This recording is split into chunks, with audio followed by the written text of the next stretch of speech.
আপনার একটা কথা কইতাম। কি কবি ক?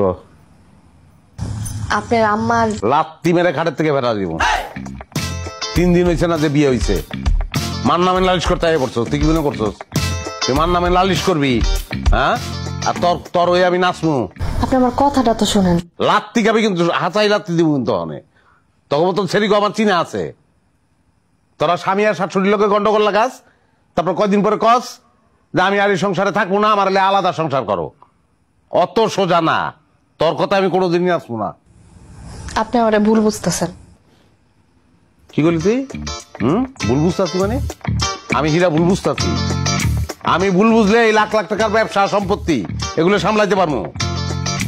কোর্টে আসামিরা শাস্তির দানের আগেও তার কথা শুনুন লাগে। আপনি তো আমার কোনো কথাই শুনতেছেন না।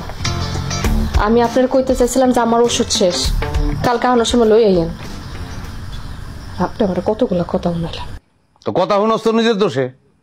লাগবো ওষুধ, তুই কথা আম্মা দিয়ে শুরু করস কি লিগা? হ্যাঁ, তুই ওষুধ দিয়ে কথা শুরু করবি? তুই কতি যে ওষুধ লাগবো আম্মা, তাইলে তুই তো